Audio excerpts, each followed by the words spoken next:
Once upon a time, in a remote village nestled among rolling hills, there lived a young scholar named May.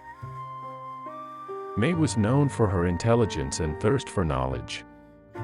Her days were filled with studying ancient texts, seeking wisdom from scholars, and debating philosophical ideas.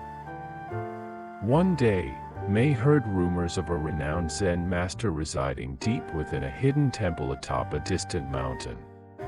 Intrigued by the prospect of gaining profound insights, she embarked on a challenging journey through dense forests and treacherous terrain.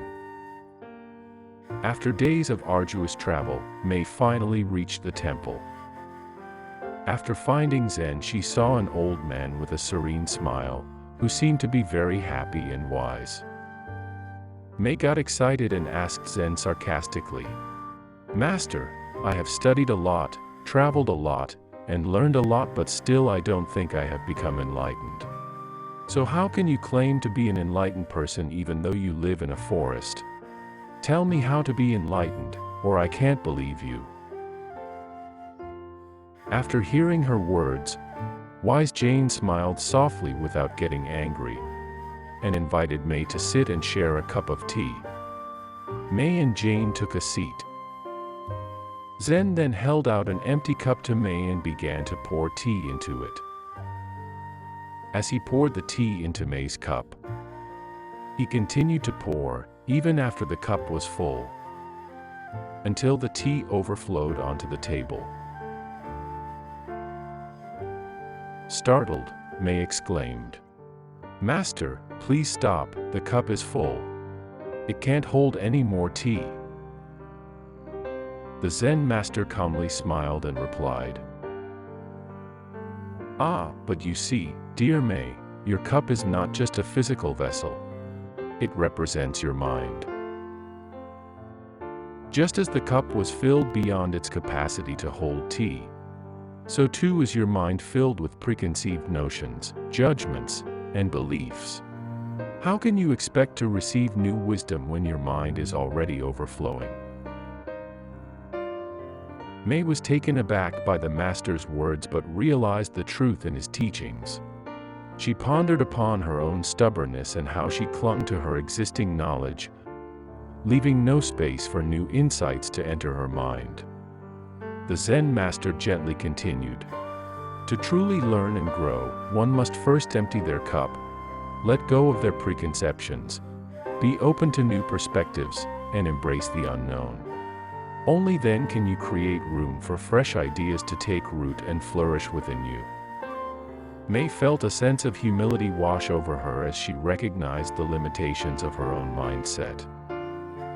She understood that her quest for wisdom could only be fulfilled by approaching it with an open and receptive heart. The treasure we get from this story is that true wisdom comes not only from acquiring knowledge but also from the willingness to unlearn, reevaluate our beliefs, and approach life with an open mind.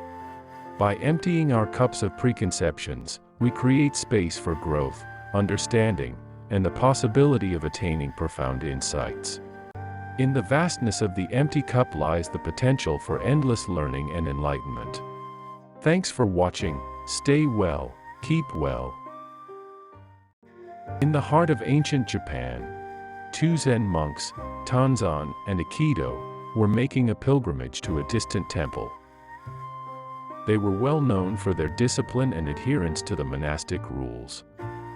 They lived a life of solitude, abstaining from worldly interactions and refraining from contact with women. One day, their journey brought them to a muddy road that recent rains had badly churned. It was difficult for them to walk as the road was muddy. At that moment, they noticed, at the edge of the road, a beautiful young woman in a silk kimono hesitated, unsure how to cross without soiling her garment. At that time, there were no people to help her on that road. So she stood on the side of the road in despair and waited for some help. After Tanzan and Aikido approached the woman, Aikido followed the monk's rule and moved forward, avoiding the woman. But seeing her distress, Tanzan made a decision that surprised Aikido. Tanzan decided to help the woman. He stepped forward, lifted the woman in his arms, and carried her across the muddy road, gently placing her on the dry side. The woman thanked Tanzan, and they parted ways. Throughout this, Aikido remained silent, his face twisted in disapproval. They continued their journey for hours, Tanzan walking with a peaceful smile and Aikido with a brooding frown. He was disturbed by what Tanzan had done. It was against their vows.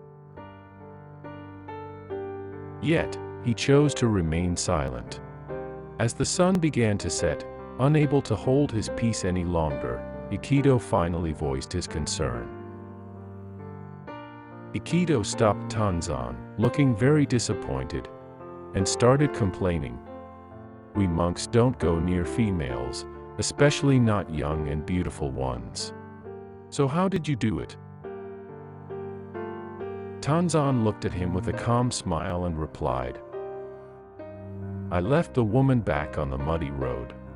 Are you still carrying her?" His companion's words took Aikido aback. He realized that he had been holding onto the incident, allowing it to disturb his peace, while Tanzan had moved on immediately after the act of kindness. He then understood that the true Zen way was not to be rigidly stuck in rules but to respond, to live compassionately and then let go, staying in the present moment. His frown slowly eased into a smile, a sign of the wisdom he had just gained. The treasure we get from this story is the importance of presence and letting go. It emphasizes that holding onto past actions or events can weigh us down mentally. True peace comes from responding to life compassionately, acting appropriately in the moment, and then moving on without dwelling on past actions. Thanks for watching Inner House. Stay well, keep well.